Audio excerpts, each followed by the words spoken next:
हरियाणा नाथपंथ की परंपरा के अनुसार 12 के श्री महंत श्री कृष्णनाथ जी महाराज, 18 के श्री महंत श्री समुद्रनाथ जी महाराज इस संपूर्ण कार्यक्रम के आयोजक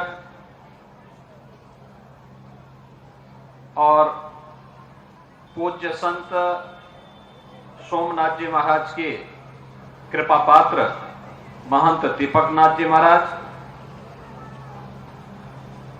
अलवर सिटी के लोकप्रिय विधायक और राजस्थान सरकार के पर्यावरण एवं वन मंत्री माननीय संजय शर्मा जी, मंच पर उपस्थित खड़दर्शन संप्रदाय से जुड़े हुए हमारे सभी पूज्य संतजन, सभी भक्तजन और यहां पर उपस्थित सभी उपस्थित बहनों और भाइयों, आज मेरा यह सौभाग्य है कि नाथपंथ में दीक्षित महाराज भरतरी की इस पावन साधना स्थली अलवर के इस लाडपुर गांव में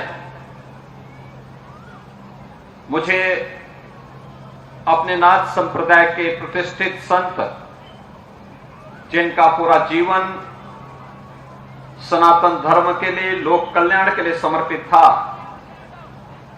उनकी पावन स्मृति में समर्पित इस भंडारा कार्यक्रम में भाग लेने का सौभाग्य प्राप्त हो रहा है।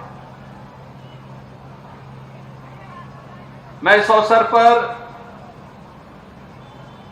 तिजारा से उपस्थित यहां पर सभी भक्तजनों का हृदय से भी अभिनंदन करता हूं कि मैं पिछली बार तिजारा आया था जब यहां चुनाव चल रहे थे, और उस समय आपने जो स्नेह और जो प्यार महंत योगी बालकनाथ जी को प्रदान किया, वे विजयी होकर के गए और आज उनका सानिध्य न केवल तिजारा को, अलवर को और हरियाणा को निरंतर प्राप्त हो रहा है। नाथ संप्रदाय भारत के सनातन धर्म का एक महत्वपूर्ण पंथ है। अनेक उपासना विधियां भारत की सनातन धर्म के अंदर हैं। उनके दर्शन अलग हो सकते हैं, उनकी पद्धतियां अलग हो सकती हैं,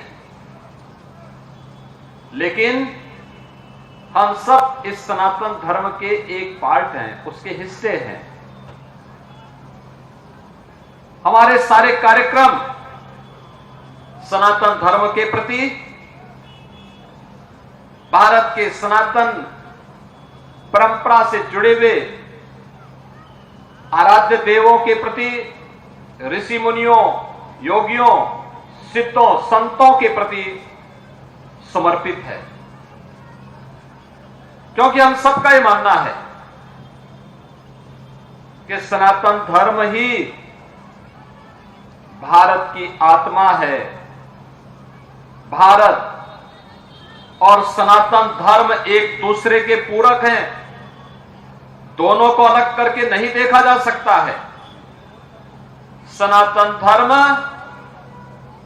अपने आप को भारत के साथ जोड़ करके चलता है।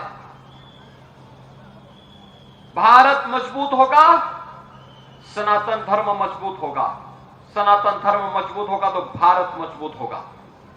और इस भाव के साथ लगातार हमारे पूज्य संतों की साधना, उनका समर्पण, लोक कल्याण के कार्यक्रम इसी अभियान के हिस्से हैं। इसी अभियान के तहत ये सारे कार्यक्रम चल रहे हैं। नाथ संप्रदाय की परंपराएं इसी बात को लेकर के चल रही हैं। सिद्ध संत योगी खेतानाथ जी महाराज ने अपना पूरा जीवन इन्हीं सब लोक कल्याणकारी कार्यों के लिए यहां के उज्जवल भविष्य के लिए समर्पित किया था। उनकी साधना इसी सनातन धर्म और उसके अनुयायियों के कल्याण के लिए समर्पित था। और उन्हीं के शिष्य पूज्य संत महंत सोमनाथ जी महाराज का भी पूरा जीवन इसी कल्याण के लिए समर्पित था। और आज यहां पर महंत दीपकनाथ जी महाराज ने अपने पूज्य गुरुदेव की स्मृति को जीवंत बनाए रखने के लिए इस भव्य भंडारा कार्यक्रम को यहां पर संपन्न किया है। यही तो चमत्कार है। आपने देखा होगा रात्रि में मूसलाधार बारिश हुई, लाडपुर और उसके आसपास को छोड़ दें तो उसके आसपास के क्षेत्रों में मूसलाधार बारिश पड़ रही है। जब मैं आगरा से चला था तो मौसम अत्यंत विपरीत हो रहा था, लेकिन जब मैं यहां पे आया तो यहां के मौसम को मैंने देखा तो मुझे आश्चर्य हुआ कि अगल बगल के क्षेत्रों में बारिश पड़ रही है, लेकिन इन संतों की, इन सिद्धों की कैसी कृपा है कि जहां पर उनके निमित्त कोई आयोजन हो रहा हो, उस पूरी धरती को वे इतना रखते हैं कि ये जो बारिश के कार्यक्रम होने हैं ये प्रकृति के नियम का एक हिस्सा है। ये जो भी होगा ये पूरे यज्ञ के संपन्न होने के बाद ही वह भी अपने कार्यों को आगे बढ़ाएगा। राजस्थान का अपना एक इतिहास है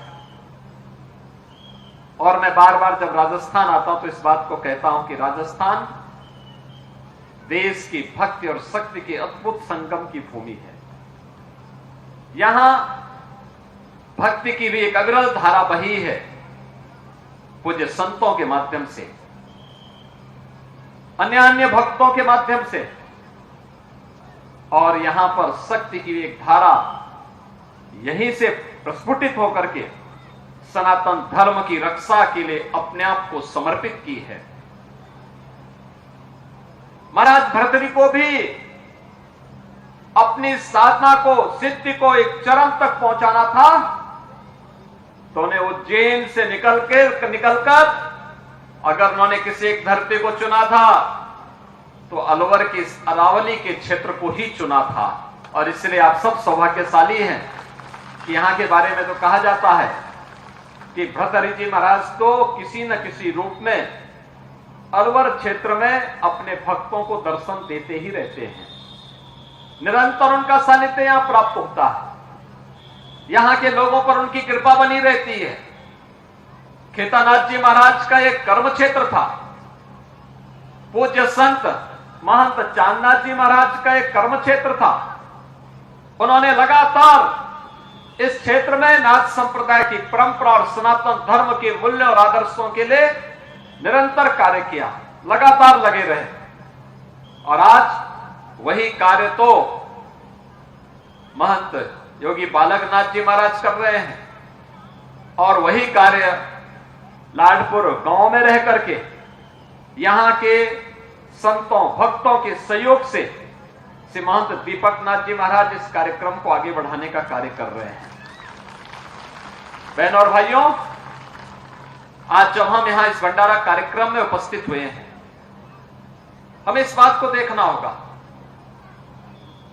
कि हम लोग, यह देश, सब कुछ था हमारे पास, बल भी थी, बुद्धि भी थी, वैभव भी था, सब कुछ था, फिर भी हम गुलाम हो गए। क्यों? गुलामी का कारण क्या था? सैकड़ों वर्षों तक गुलामी का कारण क्या था? हमें इसकी तह में जाना ही होगा। याद रखना, बीमारी अगर कहीं पे है तो बीमारी का उपचार भी होना चाहिए। वही मनुष्य ज्यादा समय तक स्वस्थ रह सकता है जो बीमारी के होने के पहले ही बचाव कर ले। बचाव कर लिया तो उत्तम माध्यम, लेकिन अगर बचाव